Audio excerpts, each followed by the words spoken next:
Teman-teman, selamat datang di pembahasan prediksi soal SKD, CPNS, dan Kedinasan 2026. Nah, nanti akan ada beberapa part video.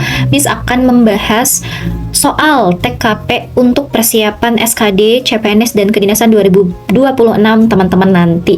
Semoga teman-teman yang menonton video ini dan nyimak video ini dimudahkan dan dilancarkan, bahkan bisa lolos terpilih pada seleksi CPNS 2026 ataupun pada seleksi Kedinasan 2026.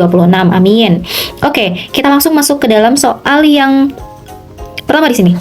Untuk aspeknya itu adalah pelayanan publik. Nah, jadi alhamdulillahnya nanti kalau teman-teman ngerjain soal TKP itu nanti tiap soalnya itu pasti dikasih tahu.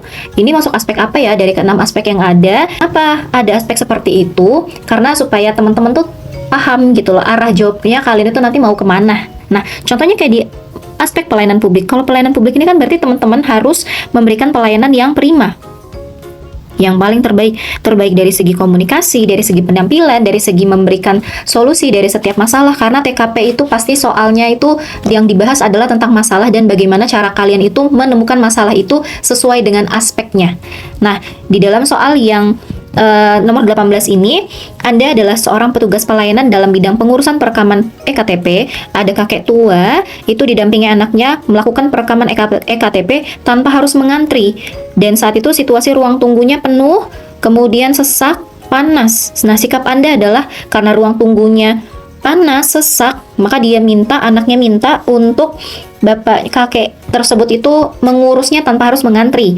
Nah, kalau yang alfa memberitahu kepada atasan dan meminta pertimbangan oleh atasan, di sini tidak profesional kalian, karena kan secara prosedur itu harus mengantri. Tapi di sini kita bertanya kepada atasan bahwa boleh nggak kalau masalahnya seperti ini, kita kasih pertimbangan. Nah, ini kurang profesional kitanya kalau harus nanya.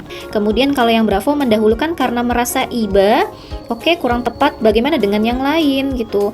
Kemudian memintanya untuk mengambil antrian dan menunggu untuk dipanggil. Oke, di sini kita minta dia untuk mengambil antrian. Jadi kalau misalnya memang sudah gilirannya baru dipanggil, jadi nggak perlu nunggu sesek-sesekan, panas-panasan di ruang tunggu tersebut. Maka bisa ya kalau dibandingkan dengan yang A dengan yang Bravo. Kemudian memintanya memberikan alasan untuk didahulukan. Kan sudah diberitahukan alasannya apa. Kok kita malah minta dia untuk ngasih alasan lagi? Maka kurang tepat. Kalau yang Delta menyarankan untuk pulang dan datang esok hari dengan penjelasan bahwa kakek tak perlu didampingi anaknya, ini kurang tepat. Ini malah menunda. Ya, maka jawaban yang paling tepat adalah yang C, teman-teman. Oke. Jangan lupa follow biar kamu nggak ketinggalan pembahasan soal lainnya.